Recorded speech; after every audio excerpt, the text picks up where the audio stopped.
नमस्ते अनि स्वागत छ मेरो नेपाली साडा रेसिपीमा। आजको रेसिपीमा मैले मैदाको फिनी रोटी बनाउने तरिका सिकाउँदै छु। कस्तो लाग्छ अन्तिमसम्म हेर्नुहोला। मैले चाहिँ यहाँनिर 2.5 केजी मैदालाई राम्रोसँग चालेर थोरै थोरै घिउ राखेर मैले यसमा पिठोमा मल्दै छु। यहाँनिर मैले 1 चम्चाबाट मात्र 3 चम्चा अहिले चाहिँ अगाडि राखे, त्यतिमै 3 चोटी मात्र राखे। थोरै घिउले मैले सुरुमा मैदाको पिठोलाई यसरी मलेर मुस्दै छु र मुस्ने बेला धेरै सारो पनि नबनाउने र धेरै गिलो पनि नबनाउने। थोरै थोरै पानी राखेर यो 2.5 केजीलाई एकैचोटी नभएर 2-3 चोटी फरक फरक डोमा मुस्नु पर्नेछ। मैले यत्रै डल्ला बनाएर यहाँनिर 3वटा डल्ला बनाएर 2.5 केजीलाई मुचे र अब यति बनाइसके। यसलाई एकचोटी नरम हुनको लागि मैले यहाँनिर डेक्चीमा राख्दै छोप्दै राम्रोसँग नरम बनाउने छु र एकछिन मैले 5 मिनेट जति छोप्दै मल्दै गर्ने छु र यो नरम हुन्जेलसम्म मैले यहाँनिर यसको साटो बनाउँदै छु। यो साट बनाउनलाई मैले चामलको पिठोलाई मसिनो गरेर पिसाएर चाले। त्यसपछि साट मैले तोरीको तेल अनि पानी अनि घिउले मुस्दै छु। मैले यहाँनिर तोरीको तेल राखेको 3 भाग तोरी छ भने 1 भाग मात्रै पानी राखे। थोरै पानी राखेर यसलाई घिउ जस्तै बनाउँदै छु यसरी हातले मलेर। र हेर्न सक्नुहुन्छ यतिको भइसकेपछि यसलाई राम्रोसँग मलिसक्ने। त्यसपछि अब मैले 1 चम्चबाट 4 चम्च घिउ राख्दै छु।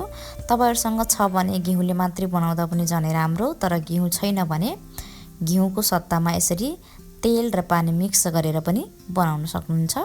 र यसलाई पनि फेरि राम्रोसँग मिक्स गर्ने र यतिको भइसकेपछि अब तपाईलाई आवश्यक पर्ने पिठो राख्ने। मैले 2.5 केजी मैदाको लागि यति यो बटुकाबाट 1 बटुका पिठो राखी र यसलाई अब राम्रोसँग मुस्दै जाने।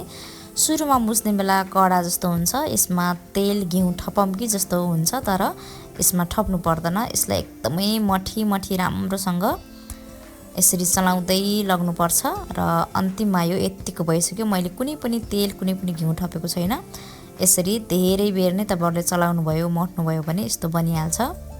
र यतिको बन्यो भने यसलाई पनि राखिदिने। र मैले चाहिँ यतातिर फेरि पनि मल्दै गराउँदै गरेर पिठोलाई एकदमै नरम बनाइसके। मैले पिठो मुछेको चाहिँ लगभग आधी घण्टा जति भइसक्यो। आधी घण्टा जति भइसकेपछि मैले यसलाई बनाउन सुरु गर्दै छु र यसलाई सुरुमा यति ठुलो अलि चाक्लो भाँडामा बेल्नुपर्छ र यसलाई बेलिसकेपछि एकदमै पातलो पनि बनाउनु हुँदैन र एकदमै बाक्लो पनि बनाउनु हुँदैन, ठिक्कको बनाउनु पर्छ। मैले यहाँनिर यतिको बनाउँदै छु, तपाईहरुलाई पनि देखाउने छु। र यो साइडकोलाई मैले काटेर फाल्छु। यदि चाक्लो चौडा भएको सामानमा बनाउनु भयो र बराबरै बेल्नु भयो भने यो छेउको काट्नु पर्दैन, हैन भने त्यो साँध लगाउने बेला अलिकति मिल्दैन, त्यही भएर मात्र काट्ने हो। अब यतिको भइसकेपछि मैले यहाँनिर साँध लगाउँदै छु र यो साँध पनि कतै पनि नछोडेर राम्रोसँग लगाउनु पर्ने छ। यहाँनिर हेर्न सक्नुहुन्छ तपाईहरुले। र यसरी राम्रोसँग जताकतै बराबर हुने गरी लगाएर मुनिबाट एकदमै कडासँग यसरी राम्रोसँग वरपर जोड्दै गराउँदै कुनै पनि साँधलाई नझर्ने गरी यसलाई बेर्नु पर्छ। र यसरी सबै बेरिसकेपछि अब यो अन्तिमको छिउकोलाई साँधलाई भित्र पर्ने गरी राम्रोसँग चिप्काउनु पर्छ मैदालाई। र चिप्काइसकेपछि अब बिस्तारै निचुर्दै यसलाई गोलो गोलो बनाउनु पर्छ। हेर्न सक्नुहुन्छ यसरी धेरै निचुर्यो भने भित्रको साँध फेरि फुटेर निस्किन्छ। त्यसैले बिस्तारै एकदमै राम्रोसँग बाहिरको नफुट्ने गरेर नच्यात्तिने गरेर राम्रोसँग निचुर्दै लैजाने। तपाईले यहाँनिर भिडियोमा देख्न सक्नुहुन्छ। यसै गरी बनाउँदै लैजानु होला। र यो तपाईले सुरुमै यो चाक्लो भाँडामा बेल्ने बेलै धेरै पातलो चाहिँ नबेल्नु होला, ठिक्कको बेल्नु पर्नेछ। र यतिको भइसकेपछि अब यसलाई टुक्रा टुक्रा बनाउने अनि बेल्न सक्नुहुन्छ र यत्तिकै अब धेरै ठुलो मन पर्छ भने 2 औँलको बनाउनु होला। यदि ठुलो मन पर्दैन भने 1.5 औँल नापेर नि तपाईहरुले यसको दल्ला काट्न सक्नुहुन्छ र मैले चाहिँ यति बनाउँदै छु र यसलाई चामलको पिठोमा जुन साट थियो त्यहीमा राखेर त्यसको माथि फेरि यो डल्लाले राख्नु होला, होइन भने फेरि चिप्किन सक्छ। अब यसरी बिस्तारै फिनीको शेप दिनुस्। धेरै जोडसँग बेल्नु भयो भने फेरि मुनि चिप्किने माथि फुस्किने हुन सक्छ। त्यसैले बिस्तारै अलिकति मुनि टेबलमा लाग्न लाग्यो भने चामलको पिठो राख्ने, मैदाको पिठो फेरि नराख्नु होला, फेरि पिठो नराम्रो हुन्छ। र यतिको बेलिसकेपछि यसलाई पनि धेरै पातलो बनाउने हैन, ठिक्कको बनाउनु होला। यति बेलिसकेपछि तपाईहरुले कतिवटा काट्नु पर्ने हो त्यही अनुसार काट्नु होला। मैले यहाँ 2 वटा मात्रै काटे र मैले चाहिँ बुकमा राख्दै छु। यसरी बुकको पानाको बीचमा पाना फर्काउँदै राख्दै गर्ने भने धेरै बेलिसकेपछि पनि पिठो सुक्दैन। त्यसैले यो आइडिया अपनाउन सक्नुहुन्छ।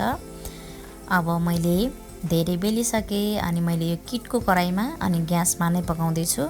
त्यसैले यो रोटी बनाउने तेलले मैले बनाउँदै छु र यहाँनिर रोटी बनाउनुको लागि मैले प्रेसर कुकरलाई बसाले, त्यसको माथि सफा टावेल राखे अनि यहाँनिर अर्को थालीमा पानी राखे र यो पानीमा अगाडि बनाएको यहाँनिर बुकमा भएको रोटीलाई लिएर पानीमा दायाँपट्टि बायाँपट्टि दुवैपट्टि चोप्दै गराउँदै पर्नेछ। यहाँनिर यसरी अनि यहाँनिर फेरि ताबेलमा पोस्ने अनि तातिएको तेलमा राख्ने।